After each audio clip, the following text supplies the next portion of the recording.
Welcome to The Deep Dive. We're here to unpack the latest earnings calls, cutting through the noise to give you the insights that, well, really matter. That's right.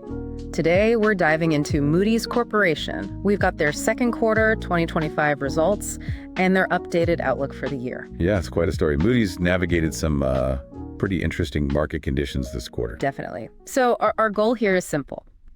Walk you through the key numbers, dig into the strategies driving things, and talk about what it all means, for the bigger picture. Sounds good. There's a lot to unpack, especially around their resilience and how they're positioning for, well, what's next? Okay, let's jump right in with the snapshot.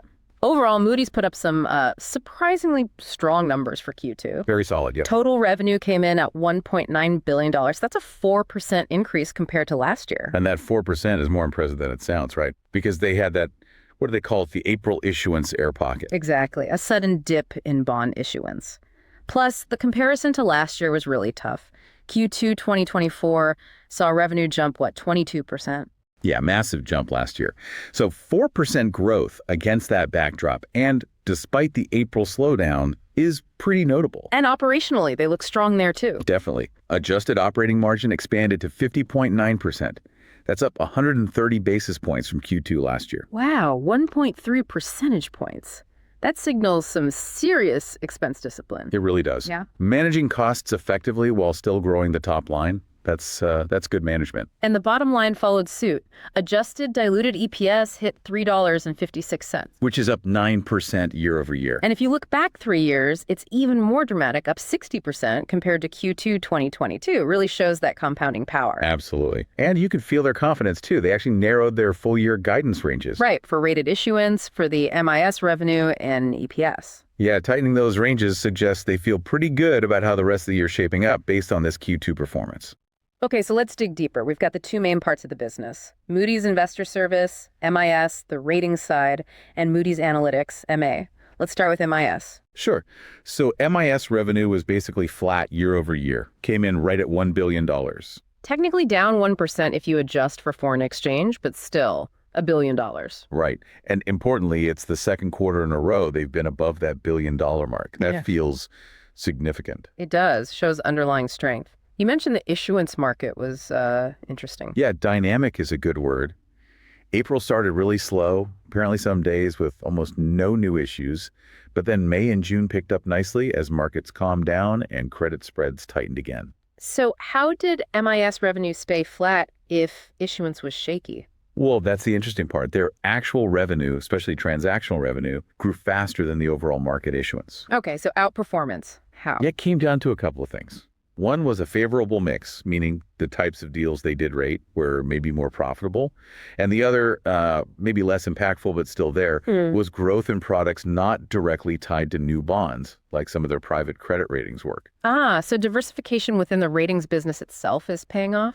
Exactly. They're not just dependent on sheer volume anymore. The type of volume matters, and these other services help cushion things. Let's glance at the asset classes within MIS. It was a bit of a mixed bag, wasn't it? It was. You saw good growth in investment grade, up 18% transaction revenue there. Issuers jumped on tight spreads, especially in TMT. Tech, media, telecom, right. And public project and infrastructure finance, PPIF, that was also up about 3%, driven by U.S. public finance, which actually had its highest issuance quarter since 2007. Wow. But other areas were softer. Yeah, corporate finance transaction revenue was down 6%. Slower bank loans, less M&A activity hitting the rated market, though less repricing activity actually helped the mix there, weirdly enough. Okay, and financial institutions? Down 6% too, mainly fewer infrequent issuers, especially in insurance. And structured finance, that can be volatile. It was. Issuance volume dropped sharply, 25%, but transaction revenue only fell 3%. Only 3%? How did they manage that? Again, mix helped. Fewer CLO refinancings, which might be lower fee, and perhaps higher average fees on other structured deals they rated. So managing the mix within each asset class is key. Absolutely crucial. And despite the overall choppiness, they still brought in nearly 200 first-time mandates in MIS during the quarter. Which keeps them on track for their full-year goal of 700, 800. Yeah, it looks like it. Yeah. And that's fueled by general funding needs, but also significantly by that growing private credit market. We'll come back to that. And the profitability in MIS. Still incredibly strong. Adjusted operating margin was 64.2% for the quarter, up 100 basis points. Their full-year guide for MIS margin remains 61% to 62%, just really high margins. Okay, let's switch over to Moody's Analytics, MA. This feels like the steadier growth engine lately. It really have been. Another strong quarter for MA, revenue up 11%. And that includes some help from acquisitions and foreign exchange. Yeah, about 4 points of that 11% came from M&A and FX. But importantly, recurring revenue grew 12%. And organic recurring growth. Stripping out M&A and FX, organic constant currency recurring revenue growth was 8%. Still very solid. And the predictability factor. Huge. Recurring revenue was 96% of MA's total revenue in the quarter. That subscription-like model just provides so much stability compared to the transaction-driven side. Right. And margins in MA also looked good. Very good. Adjusted operating margin hit 32.1%.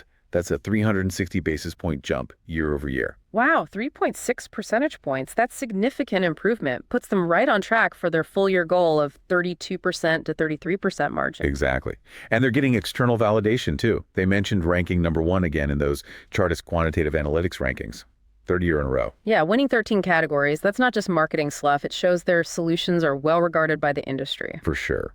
Looking inside MA, the decision solutions area that covers banking, insurance, KYC that continues to drive strong growth, double digits overall. KYC, know your customer. How did that do specifically? ARR, annual recurring revenue for KYC, grew 15%.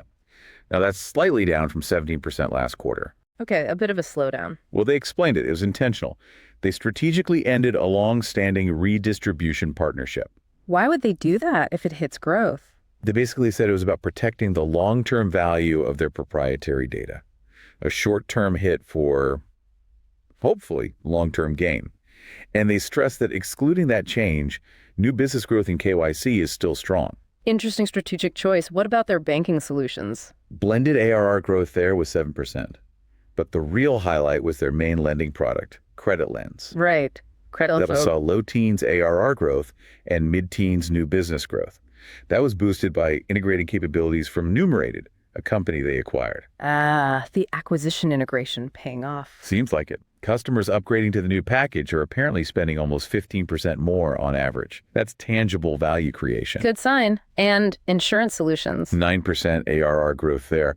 That was despite losing an account due to a merger and facing a tough comparison from last year.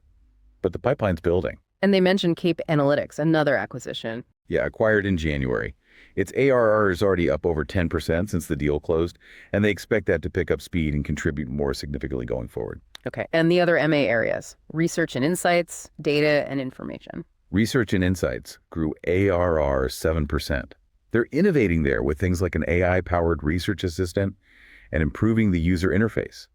Data and information grew ARR 6%, focusing on keeping customers happy and winning new business after they lost some U.S. government business back in Q1. Got it. So MA's margin improvement, is that just cutting costs or something more strategic? It sounds more strategic. Yes, there's vendor optimization, but also investment prioritization, focusing spending where it counts most. And importantly, deploying productivity tools internally. Like that generative AI copilot. Exactly. They said 80% of their engineering teams are using it now. That's not just about selling AI. It's about using AI to make their own operations more efficient. That's a great segue into the strategic stuff. Let's talk growth drivers.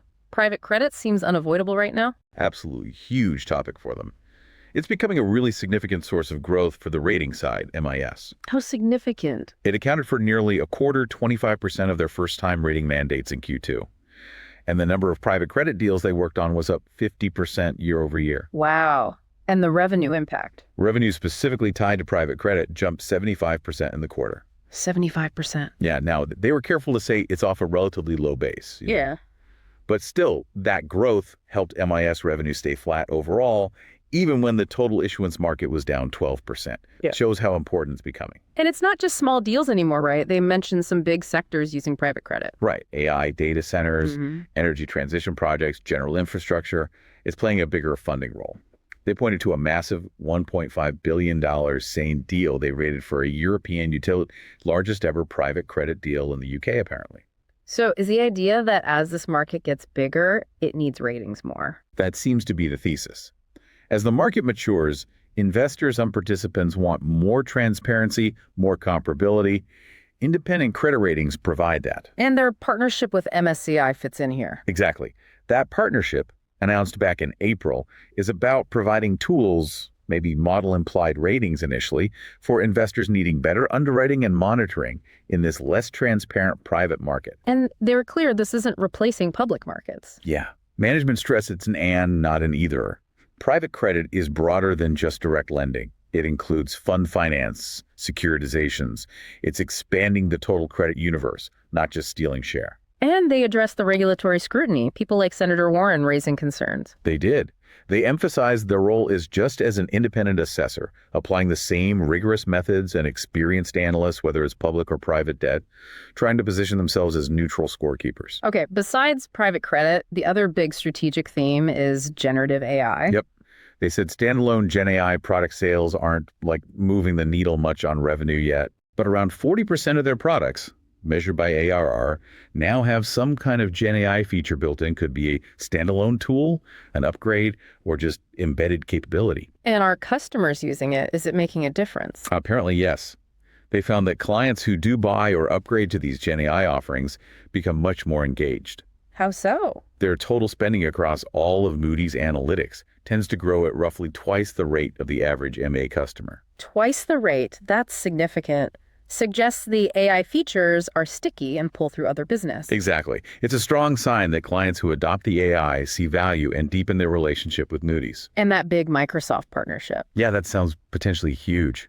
Microsoft is going to use Moody's data as its main source for managing customer hierarchies, organizational data, basically embedding Moody's data deep into their own systems for supply chain, compliance, credit risk, KYC. That sounds like a foundational deal. Could be very sticky long term. Could be.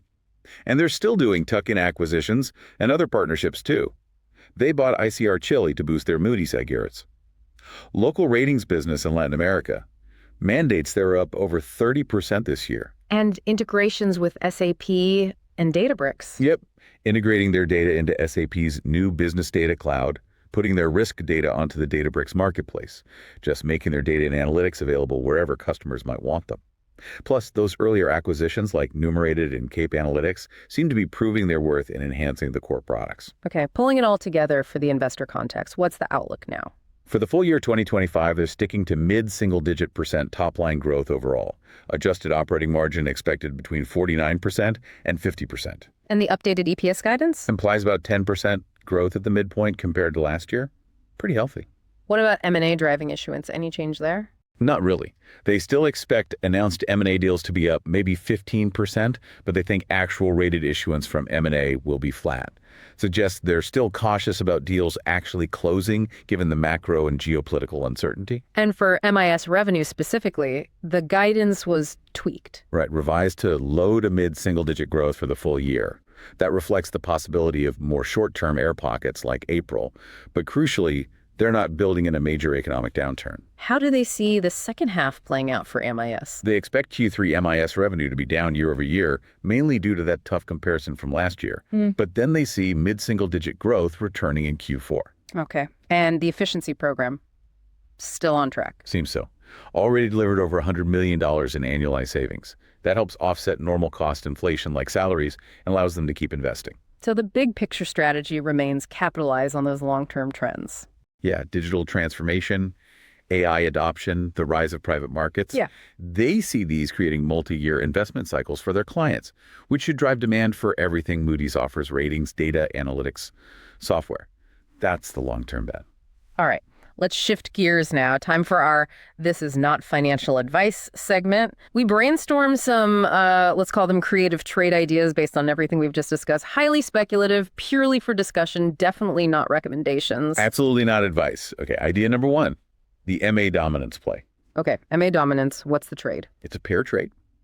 You'd potentially go long of Moody's implicitly betting on the strength of MA and short a basket of, say, other financial data companies that are much more reliant on volatile transaction-based revenues. So betting on MA's stability versus others' volatility. Exactly. The thesis is MA's consistent high single-digit ARR growth, that 96% recurring revenue, the expanding margins we saw, 360 basis points, all driven by smart investments in AI, private credit tools, sticky products like Credit Lens. It just makes MA look incredibly resilient compared to businesses tied purely to market activity. Even with things like strategically dropping a partner, which hurts short-term growth. Yeah, you could argue that Move actually strengthens the long-term thesis. It shows they prioritize the core value of MA's data and platform over easy short-term gains. It's about compounding quality. Okay, interesting pair trade concept. What's idea 2? Idea 2, the deferred rating opportunity bet. This one's longer term, definitely more contrarian. Deferred rating opportunity, go on. The idea here is simply going long Moody's, but with a multi-year view, specifically betting on that private credit angle we discussed. Remember how management said rating opportunities in private credit are often deferred, not lost? Right. The idea that deals done privately today might eventually need a public rating later. Precisely. And the MSCI partnership, introducing model-implied ratings, might be sort of conditioning that market, getting participants used to the idea of using ratings. So the outrageous part is you might have to wait quite a while for this to fully play out. That's the outrageous part, the patience required. But the plausible part is the underlying shift. If private credit keeps growing, keeps becoming more institutionalized, maybe even touches retail investors someday, the pressure for transparency, for independent risk assessment could become immense. Forcing deals to seek formal ratings. Could be. And if that happens, Moody's and other rating agencies, of course, could unlock this enormous pool of currently unrated debt, turning that deferred opportunity into actual high-margin revenue. It's a bet on transparency eventually winning out in a huge growing market. Fascinating long-term angle there. Okay, so let's wrap up our deep dive on Moody's Q2 2025. The takeaway seems to be a company executing really well in a, let's say, choppy environment.